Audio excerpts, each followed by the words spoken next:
Assalamualaikum warahmatullahi wabarakatuh. Saya Kezia Andriana Haris dari kelas 10-12. Nah, di sini saya akan menerangkan tentang tanaman cabai rawit. Bulan lalu itu saya telah mewawancarai petani cabai.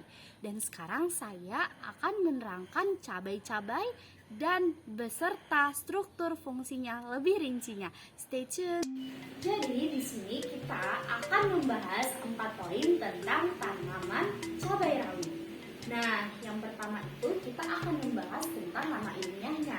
Jadi, nama ilmiah dari tanaman cabai rawit tersebut adalah Capsicum annum L. Yang kedua, kita akan membahas tentang klasifikasinya. Jadi, klasifikasinya itu terdiri dari kingdom Plantae, divisi Spermatophyta, subdivisi Angiospermae, kelas Dicotyledonanae, subkelasnya Symplectalae, ordonya Tubiflorae atau Solanales, familinya Solanaceae, genusnya Capsicum, spesiesnya adalah Capsicum annum L. Nah, jadi yang ketiga kita akan membahas tentang morfologinya.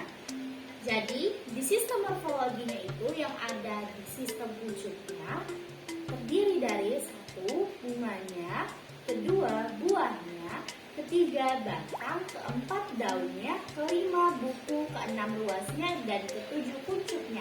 Sedangkan yang berada di sistem akarnya yaitu adalah 2, ada akar primer dan akar sekunder.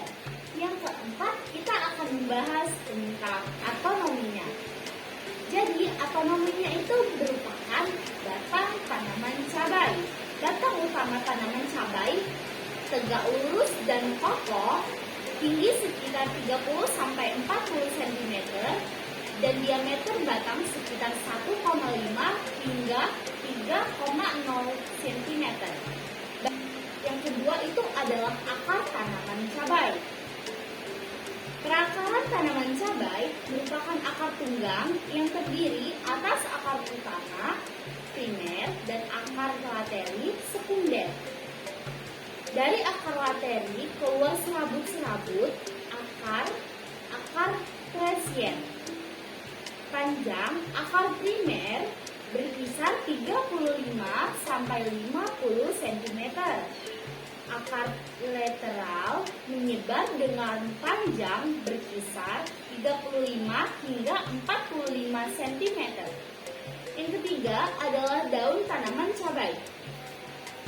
Daun tanaman cabai berwarna hijau muda hingga gelap. Daun ditopang oleh tangkai daun. Tulang daun berbentuk menyirip.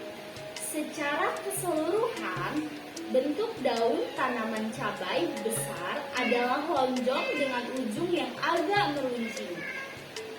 Dan yang terakhir adalah bunga dan buah cabainya sendiri. Seperti umumnya, famili Solanaceae, bunga tanaman cabai berbentuk trompet. Bunga tanaman cabai tergolong bunga yang lengkap, kompleksus, karena terdiri dari kelopak bunga atau calyx, mahkota bunga atau corolla, benang sari, stamen, dan putih pistium. Alat kelamin jantan atau benang sari dan alat kelamin betina atau putih. Pada tanaman cabai terletak dalam satu bunga sehingga disebut berkelamin 2 atau hermaphroditus. Bunga cabai tumbuh di percabangan ketiak daun, terdiri dari 6 helai kelopak bunga berwarna hijau dan 5 helai mahkota bunga berwarna putih. Segitu saja materi tentang tanaman cabai yang dapat saya sampaikan. Lebih dan kurang saya mohon maaf. Terima kasih.